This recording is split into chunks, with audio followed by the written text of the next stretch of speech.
Pemirsa, proyek pembangunan kereta api ringan atau LRT rute Cawang Dukuh Atas sepanjang 10,5 km tengah dibangun. Rute itu nanti akan melintasi Simpang Kuningan. Dan untuk mengetahui kondisi terkini dari pengerjaan LRT itu, kita bergabung dengan Elvis Kore dan juru kamera Kesa Panji serta pilot drone Rizky Andrianto. Elvis, bagaimana progres pembangunan LRT Simpang Kuningan?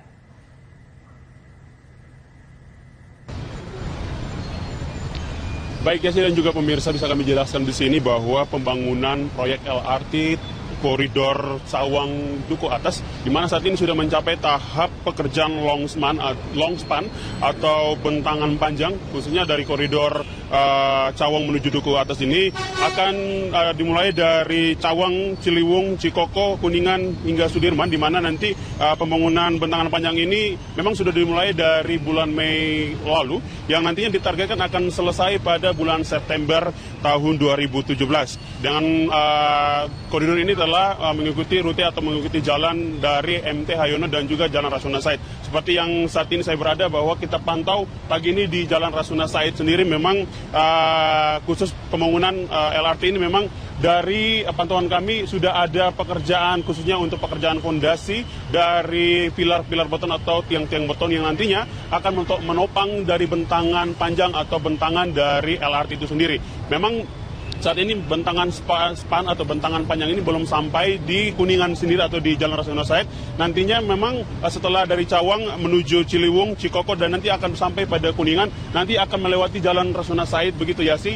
Dan juga kami dapat jelaskan sini juga bahwa tiang-tiang beton yang nantinya akan digunakan bahwa dari tiang-tiang beton bekas proyek monorail itu akan digunakan sebagai tiang beton atau pilar utama dari LRT itu sendiri, yang sepanjang jalur atau sepanjang Jalan Rasuna Said ini akan digunakan nantinya dari bentangan LRT itu sendiri. Dan juga bisa kami katakan bahwa dari progres pekerjaan ini, pekerjaan bentangan panjang sudah dimulai pada bulan Mei, nantinya akan berakhir pada bulan September khusus untuk bentangan panjang dari proyek konstruksi LRT. Yasi.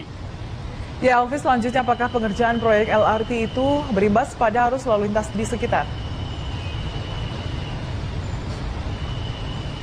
Ya, proyek LRT ini memang mengikuti dua jalan utama, yaitu Jalan MT Haryono dan juga Jalan Rasuna Said. Dan bisa kami jelaskan sini bahwa pantauan kami dari Jalan Rasuna Said ini sendiri, khususnya di persimpangan Kuningan, memang ada beberapa titik yang ditutup lajur kendaraannya. Biasanya lajur kendaraan di sini ada 3 lajur, yaitu 1 lajur digunakan khusus busway dan 2 lajur digunakan oleh kendaraan umum. Dan bisa kami jelaskan sini memang khusus di lampu merah Kuningan ini memang ada penutupan lajur, begitu ya sih, sehingga dari 3 lajur menjadi 1 lajur, sehingga baik itu bus Transjakarta maupun kendaraan pribadi yang melintas di jalur ini akan melewati 2 lajur yang sama, sehingga memang sedikit terlihat adanya kemacetan yang seperti Anda lihat di belakang saya ini memang karena adanya proyek pembangunan LRT ini. Namun bisa kami pastikan bahwa juga di Jalan MT Haryono juga telah menutup 1 lajur kendaraan, begitu. Memang tidak semua rute, tidak semua jalan, tapi ada beberapa titik yang ditutup lajurnya karena ada pembangunan tiang-tiang pilar dari LRT itu sendiri. Target pemerintah, target juga dari kontraktor pekerja pelaksana LRT sendiri dari menargetkan bahwa proyek LRT ini akan rampung pada bulan Desember tahun 2017, yang nantinya LRT ini akan digunakan untuk tahun 2018. Ya sih, demikian yang bisa kami laporkan saat ini dari Simpang Kuningan, Jakarta. Baik, terima kasih atas laporannya, Elvis. Pemirsa, reporter Elvis Kore dan juru kamera Kesa Panji serta pilot drone Rizky Andrianto melaporkan langsung dari Simpang Kuningan, Jakarta Selatan. Ya, kini kita bergabung bersama reporter Nila Kusuma di Gedung KPK Jakarta. Nila, apakah ada informasi terbaru dari KPK setelah penetapan SN sebagai tersangka dalam konferensi pers tadi? Baik, Valerina, dari informasi yang tadi kami dapatkan bahwa sudah dapat dikonfirmasi bahwa inisial SN ini merujuk kepada Ketua DPR RI periode sekarang, yakni Setia Novanto, di mana dari sejumlah fakta yang ditemukan oleh penyidik bahwa SN ini sudah bisa ditetapkan dan dinaikkan statusnya dari saksi menjadi tersangka. Tadi Ketua KPK Agus Raharjo menyatakan bahwa setelah mencermati fakta sidang ada dari 2 terdakwa ya atas nama Irman Sugiharto dan juga dalam kasus pendanaan IKTP ini ditemukan bukti yang cukup untuk mengangkat SN sebagai tersangka, di mana SN ini tercatat sebagai anggota DPR pada periode 2014 hingga 2019. Sehingga tersangka ini karena diduga menguntungkan dirinya sendiri, ini dengan korporasi juga menyalahgunakan kewenangan sehingga menyebabkan kerugian negara 2,3 triliun hingga 2,9 triliun.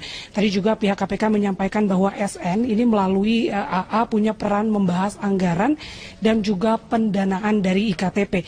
Dan juga SN melalui AA telah mengkondisikan pengadaan barang jasa dari KTP elektronik yang yang telah diusut oleh KPK dalam beberapa waktu belakangan ini.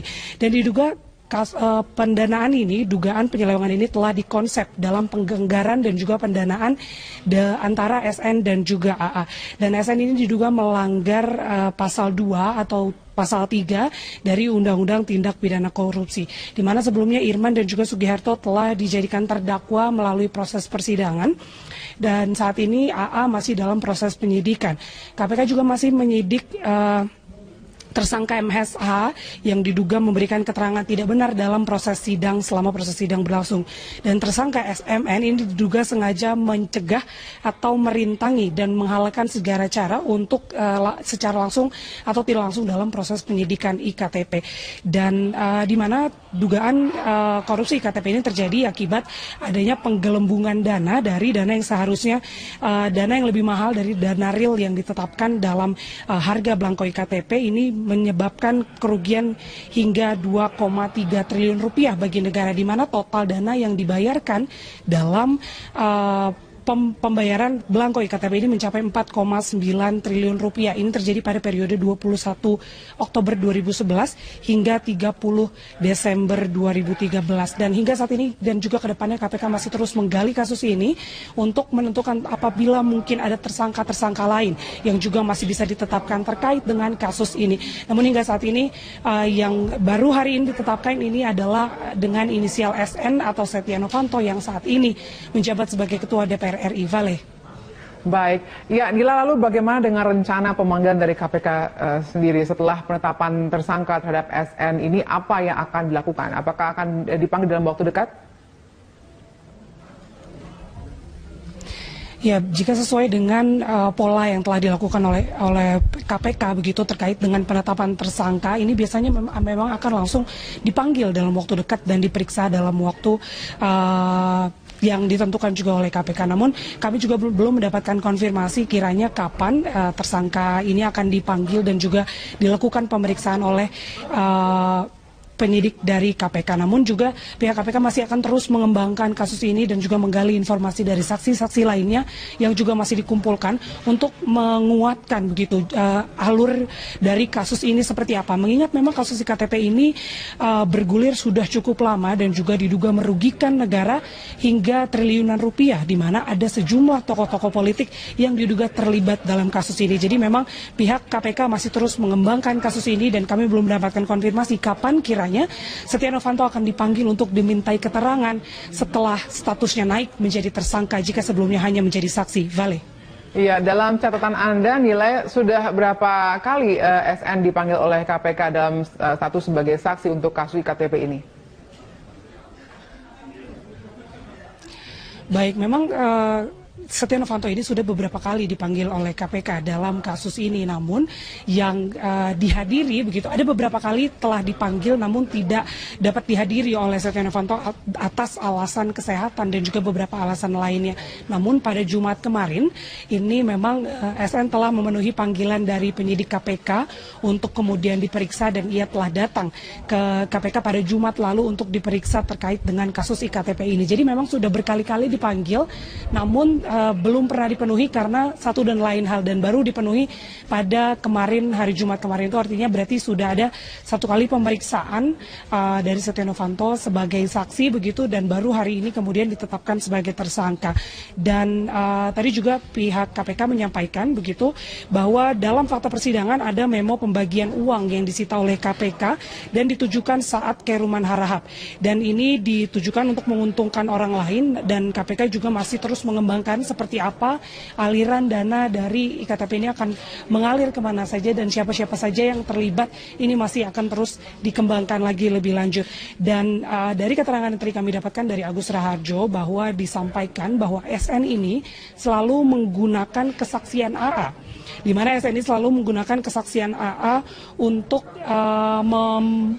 menutupi keterangan dari dirinya, dan ia memutarbalikan begitu. Jadi keterangan dari AA ini memang dijadikan salah satu senjata untuk mengamankan dirinya begitu. Tadi keterangan yang disampaikan oleh Agus Raharjo seperti itu. Dan sebelum SN ditetapkan sebagai tersangka, ia juga melakukan manuver-manuver politik dan hukum. Begitu tadi disampaikan juga, dan salah satunya adalah dengan cara menggunakan kesaksian dari AA yang kemudian diputarbalikan untuk menguntungkan dirinya, seperti itu. Vale. Baik, terima kasih Nila Kusuma atas informasi yang Anda sampaikan langsung dari Gedung KPK Jakarta. Pemirsa, adalah Breaking News Berita 1 News Channel, saya Valerina Daniel. KPK mengumumkan tersangka baru berinisial SN dalam kasus korupsi pengadaan KTP elektronik. Berikut kita ikuti jumpa pers yang saat ini sedang dilaksanakan di Gedung KPK Jakarta. Perlu saya sampaikan kembali, KPK akan terus bekerja keras dalam menangani kasus-kasus korupsi. Perkembangan penanganan perkara KTP elektronik akan kami sampaikan sebagai bentuk pertanggungjawaban KPK kepada seluruh rakyat Indonesia yang berkomitmen bersama-sama melakukan pemberantasan korupsi. Poin 11 yang terakhir, sekali lagi KPK berharap publik mengawal kerja KPK, termasuk penanganan perkara KTP elektronik ini, karena kami sadar masyarakat adalah pemilik KPK yang sesungguhnya. Demikian saya akhiri. Wassalamualaikum warahmatullahi wabarakatuh. Oke, terima kasih Pak Agus. Kita sesi tanya jawab ya Pak Satya. Teman-teman silakan jika ada pertanyaan terkait dengan kasus ini nanti akan dijawab lebih lanjut. 1, 2, 3. Silakan kalau masih ada yang ingin bertanya. Oke, 3 orang. Silakan Sabir dulu. Bismillahirrahmanirrahim. Assalamualaikum warahmatullahi wabarakatuh. Saya ingin menanyakan, sebelumnya saya ucapkan dulu terima kasih kepada KPK sudah menetapkan tersangka saudara SN atau Setia Novanto. Karena selama ini yang ditunggu publik salah satunya adalah yang bersangkutan. Pertanyaan saya begini Pak Agus, di fakta persidangan itu memang ada memo atau catatan pembagian uang yang sudah disita KPK dan ditunjukkan pada saat kesaksian Khairul Harahap. Pada saat itu ada bagan yang disebutkan bahwa salah satu otak intelektual dari proyek EKTP adalah Setia Novanto.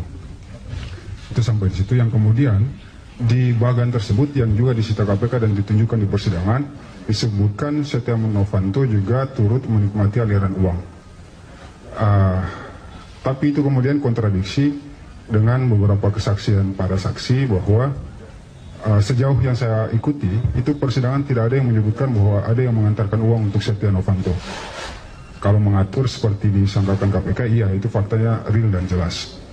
Dan Setia Novanto kemudian membantah bahwa yang bersangkutan menerima uang.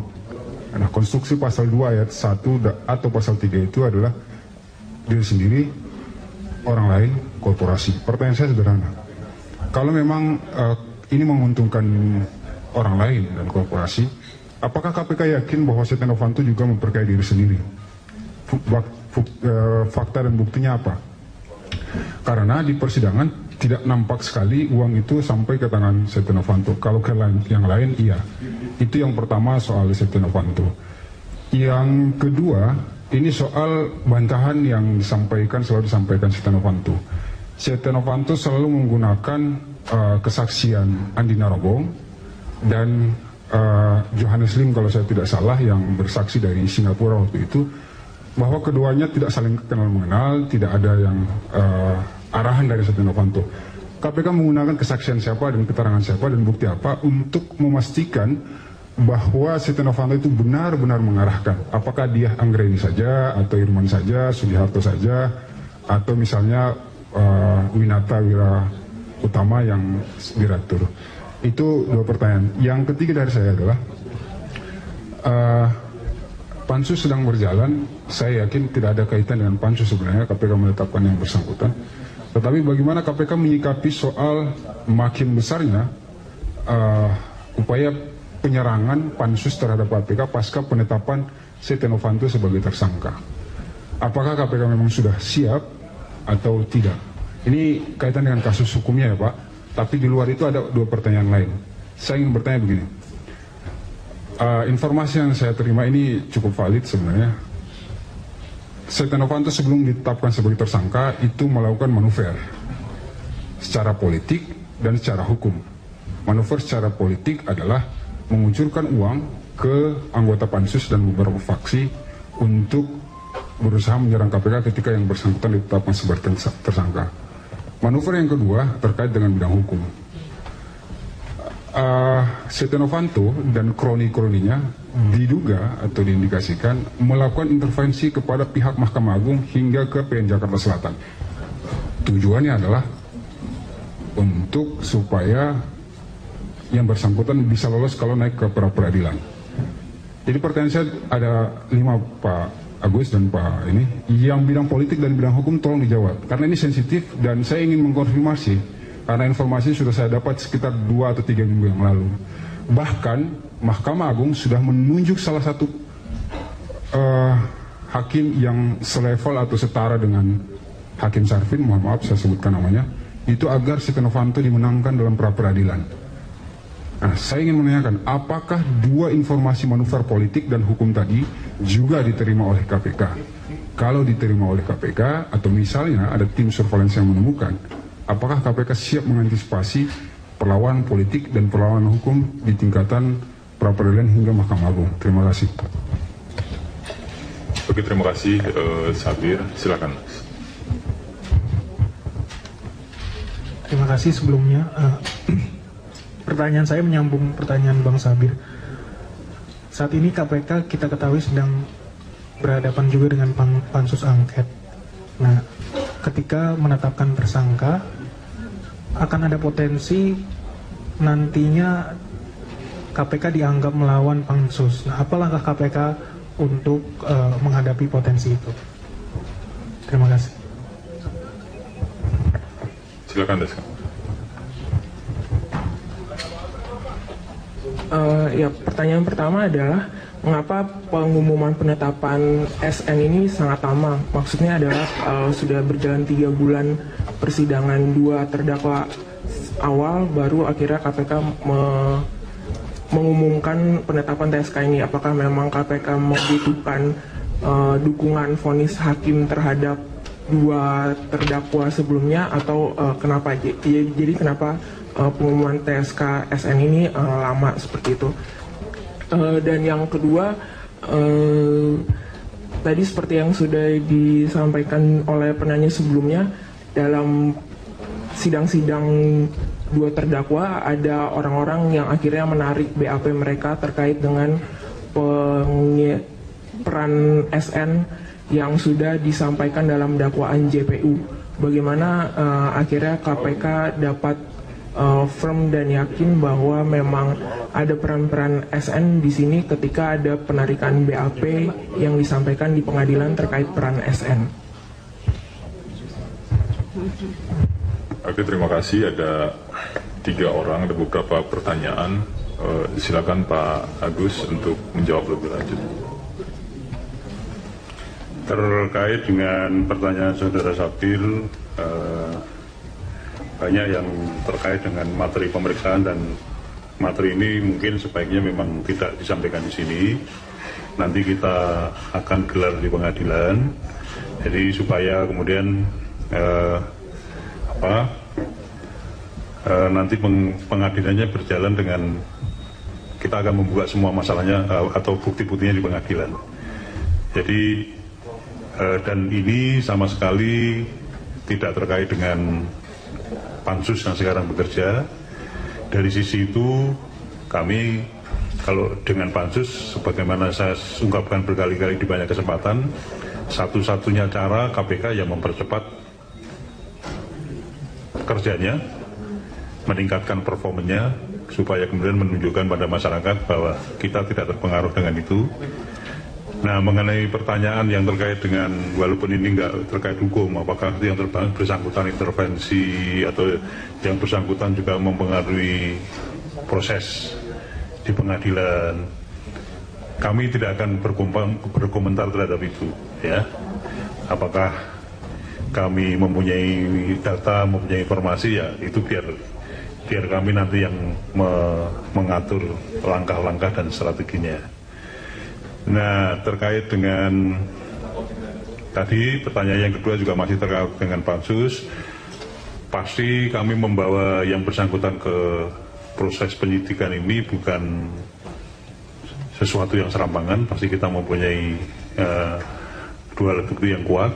Oleh karena itu, ya nanti proses berikutnya Anda ikuti aja di dalam proses di pengadilan. Kemudian pertanyaan terakhir terkait dengan ada yang menarik BAP, kemudian yaitu nanti kita sekali lagi adu bukti di pengadilan, karena dari sisi seperti yang proses terjadi kan sampai ada yang kita tersangkakan karena kesaksian palsu, kemudian nanti dalam persidangannya pasti kita juga akan membuka rekaman apabila diminta oleh pengadilan.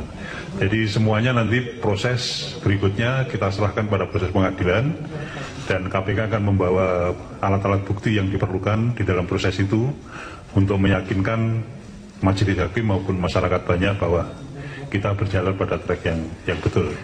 Mungkin itu dari saya. Pak Saud mau ada tambahan?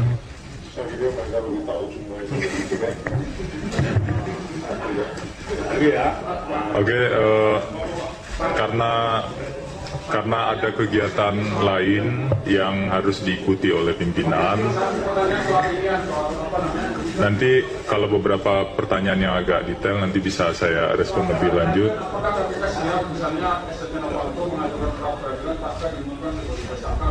Ya kan tidak ada kata untuk menolak. Iya kan, kalau itu berjalan ya kita ada. Ya, oke ya. Ya, oke. Terima kasih teman-teman. Assalamualaikum warahmatullahi wabarakatuh.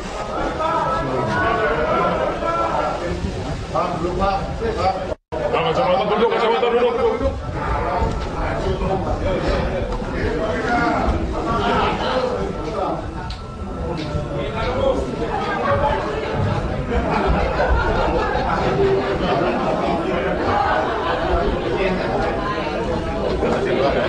Aduh, wajah.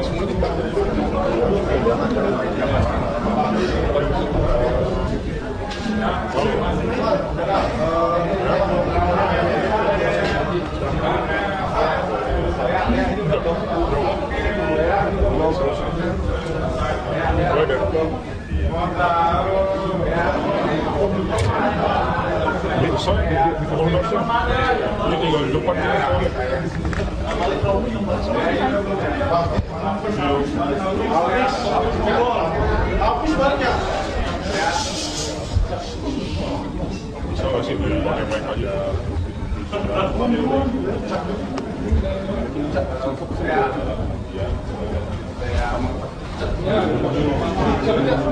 Udah belum?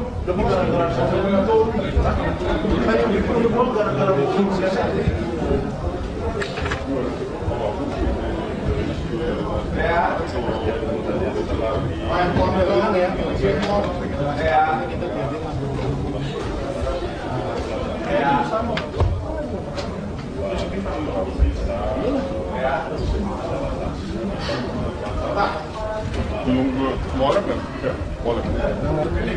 Ini bisa jelasin lagi ya. Ini ya.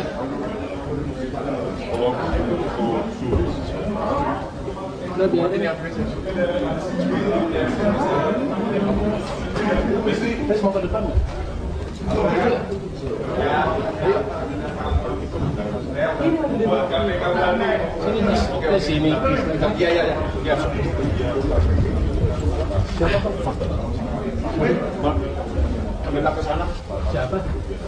Oh, maksudnya